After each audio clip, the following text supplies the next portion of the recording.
CBSE தனியார் பள்ளிகளை தொடங்க மாநில அரசின் தடையில்லா சான்றிதழை பெற தேவையில்லை என்ற மத்திய இடைநிலை கல்வி வாரியத்தின் புதிய அறிவிப்பிற்கு எழுந்துள்ள ஆதரவு மற்றும் எதிர்ப்பு குரல்களை பதிவு செய்கிறது இந்த தொகுப்பு. கல்வி வணிகமயமாக்கப்படுவதை தவிர்க்க தமிழ்நாட்டில் சமச்சீர் கல்வி முறை அமல்படுத்தப்பட்டது. இதனை ஏற்காத ஒரு சில தனியார் பள்ளிகள் சிபிஎஸ்இ பாடத்திட்டத்திற்கு மாறிக்கொள்ளவும் முடியாத பட்சத்தில் சிபிஎஸ்இ பாடங்களை பயிற்றுவிக்கவும் முயற்சி செய்தன. இந்நிலையில் புதிய தனியார் சிபிஎஸ்இ பள்ளிகளை தொடங்க மாநில அரசின் அனுமதி தேவையில்லை என சிபிஎஸ்இ சார்பில் சுற்றறிக்கை அனுப்பப்பட்டுள்ளது.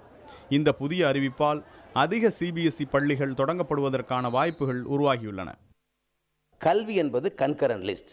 2 மத்திய மாநில அரசு 2 அரசுகளுக்கும் உட்பட்டிருக்கின்ற காரணத்தினால் சிபிஎஸ்இ இப்படி ஒரு மாற்றத்தை செய்திருப்பது சரியானது. இந்த மாற்றத்தின் மூலமாக அதிகமாக சிபிஎஸ்இ பள்ளிகள் தமிழகத்தில் மட்டுமல்ல ஒவ்வொரு மாநிலத்திலும் வேகமாக வளரக்கூடிய பெருகக்கூடிய ஒரு வாய்ப்பு.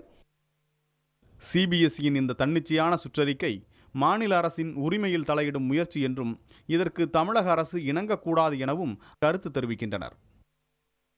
மாநில அரசிற்கு தனது எல்லைக்குட்பட்ட ஒரு பள்ளிகள், மருத்துவமனைகள் அவற்றின் மீது எந்த மேலாதிக்கமும் இல்லை என்றால் இது இந்தியாவினுடைய ஒரு அரசியல் நிரந்தர தன்மைக்கே ஒரு இழுக்காகி விடும்.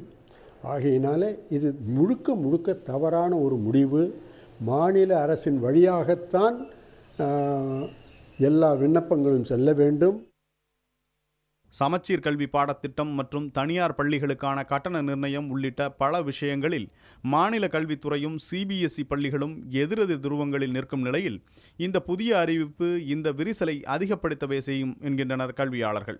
பெரும்பாலான பெற்றோர்களுடைய தனியார் பள்ளிகள் மீதான மோகமும் பள்ளி கல்வி வணிகமயமாகி கொண்டிருக்கும் இந்த வேளையிலும் சிபிஎஸ்இயின் இந்த உத்தரவு எந்த மாதிரியான விளைவுகளை ஏற்படுத்தப் போகிறது என்பதை பொறுத்திருந்துதான் பார்க்க வேண்டும். புதிய தலைமுறை செய்திகளுக்காக ஒளிப்பதிவாளர் செந்திலுடன் ரமேஷ்.